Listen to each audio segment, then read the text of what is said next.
नमस्कार, मैं हूं अंकुर और आप देख रहे हैं सत्यहिंदी.com। आइए एक नजर डालते हैं अब तक की सुर्खियों पर। उत्तर प्रदेश में चुनाव की तैयारियों का जायजा लेने के लिए चुनाव आयोग की एक टीम आज लखनऊ जा रही है। ये टीम 3 दिन तक राज्य में रहेगी। इस दौरान चुनाव आयोग की टीम कई बैठकें करेगी और ओमिक्रॉन के खतरे के मद्देनजर इस पर फैसला करेगी कि चुनाव कराए जाने चाहिए या नहीं। 13 सदस्यों वाली टीम में मुख्य चुनाव आयुक्त सुशील चंद्रा और चुनाव आयुक्त राजीव कुमार व अनूप चंद्र पांडे भी हैं। इसके अलावा भी तमाम अफसर भी टीम में शामिल हैं। हालांकि इस तरह के संकेत भी मिल रहे हैं कि 5 राज्यों के विधानसभा चुनाव नहीं टाले जाएंगे। 5 चुनावी राज्यों में उत्तर प्रदेश, उत्तराखंड, गोवा, मणिपुर और पंजाब शामिल हैं। किसान नेता राकेश टिकैत ने सोमवार को लोगों को आगाह किया कि वे मथुरा तीर्थ शहर में शांति भंग करने की इच्छा रखने वाली कुछ ताकतों को कामयाब ना होने दें। उन्होंने किसी भी पार्टी का नाम लिए बिना कहा, इन्हें वोट तो नहीं मिल रहे हैं, इसलिए वे इस तीर्थ शहर को अशांत करने की कोशिश कर रहे हैं, ऐसे शहर को जहां लोग शांति से प्रार्थना कर रहे हैं और सामान्य जीवन जी रहे हैं। भारतीय किसान यूनियन के राष्ट्रीय प्रवक्ता टिकैत ने कहा कि मथुरा को मुजफ्फरनगर न बनने देना। ये लोग मुजफ्फरनगर की तरह मथुरा का माहौल खराब करना चाहते हैं। उन्होंने ऐसे तत्वों से लोगों को आगाह किया। रेजिडेंट डॉक्टर्स ने दिल्ली में सोमवार रात को जोरदार प्रदर्शन किया और मेडिकल सुविधाओं को पूरी तरह बंद करने की चेतावनी भी दी। उनका कहना था कि पुलिस ने उनके प्रदर्शन पर बल प्रयोग किया है। रेजिडेंट डॉक्टरों ने आरोप लगाया कि सुप्रीम कोर्ट तक मार्च के दौरान पुलिस ने उन्हें पीटा, घसीटा और हिरासत में लिया। वे नीट पोस्ट ग्रेजुएट परीक्षा के बाद कॉलेज के आवंटन में देरी होने व कुछ अन्य मांगों को लेकर प्रदर्शन कर रहे थे, जबकि जूनियर डॉक्टर्स का कहना था कि नीट पोस्ट ग्रेजुएट काउंसलिंग में हो रही देरी की वजह से मेडिकल कॉलेजों में दाखिला नहीं मिल पा रहा है। डॉक्टर्स के प्रदर्शन के जो फोटो सामने आए हैं उनमें दिखता है कि हजारों डॉक्टर्स दिल्ली के सरोजनी नगर पुलिस थाने में मौजूद हैं।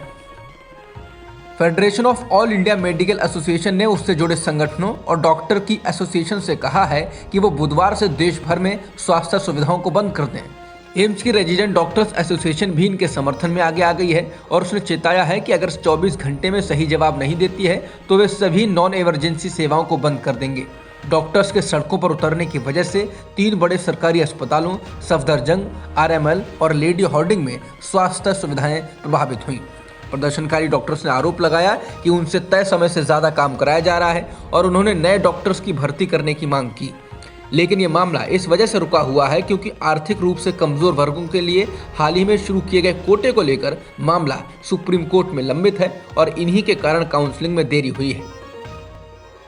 हरिद्वार में आयोजित तथाकथित धर्म संसद में मुसलमानों को निशाना बनाने और हिंसा और हत्या का आह्वान करने के बाद भारत की अंतर्राष्ट्रीय स्तर पर बदनामी हो रही है। इस बीच पाकिस्तान ने भी सोमवार को इस्लामाबाद में उच्चायोग में सबसे वरिष्ठ भारतीय राजनयिक को तलब किया और कहा कि वो पाकिस्तान की गंभीर चिंताओं से भारत को अवगत कराएं।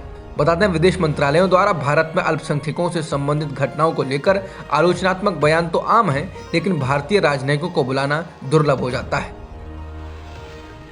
भारत में अब ओमिक्रॉन के कुल मामले 653 हो गए हैं। इसमें सबसे अधिक महाराष्ट्र का योगदान रहा है। महाराष्ट्र में 167 मामले आए हैं तो दिल्ली से 165 मामले आ चुके हैं। इसके अलावा तेलंगाना में 55, गुजरात में 49 मामले दर्ज हो चुके हैं। भारत में एक दिन में 6,358 कोरोना संक्रमण के नए मामले दर्ज किए गए हैं, जिसके बाद भारत में कुल एक्टिव मामले यानी जिनका भी इलाज चल रहा है वो 75,456 हो गए हैं। इस वक्त देश में रिकवरी रेट 98.90% है। ओमिक्रॉन के बढ़ते खतरे, यूरोप और अमेरिका में कोरोना के बढ़ते मामलों का असर दुनिया भर की उड़ानों पर पड़ रहा है। इस वजह से बीते शुक्रवार से सोमवार तक 11,500 फ्लाइट्स को रद्द करना पड़ा है। इसके अलावा हजारों फ्लाइट की उड़ान में देरी भी हुई है। क्रिसमस और नए साल की छुट्टियों को लेकर लोग बड़े पैमाने पर घूमने के लिए निकलने वाले थे, लेकिन ओमिक्रॉन के खतरे की वजह से उन्हें निराशा हाथ लगी है। कोरोना संक्रमित होने की वजह से कई एयरलाइंस के पास स्टाफ की भी खासी कमी हो गई है। भारतीय क्रिकेट टीम के पूर्व कप्तान सौरभ गांगुली कोविड-19 पॉजिटिव पाए गए हैं। गांगुली हल्के लक्षणों के बाद कोलकाता के वुडलैंड्स अस्पताल में भर्ती कराए गए।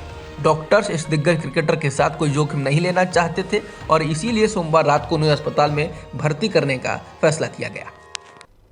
अब तक की खबरों में इतना ही। बाकी खबरों के लिए बने रहिए सत्यहिंदी.com के साथ। सत्य हिंदी का ऐप डाउनलोड करें गूगल प्ले स्टोर पर।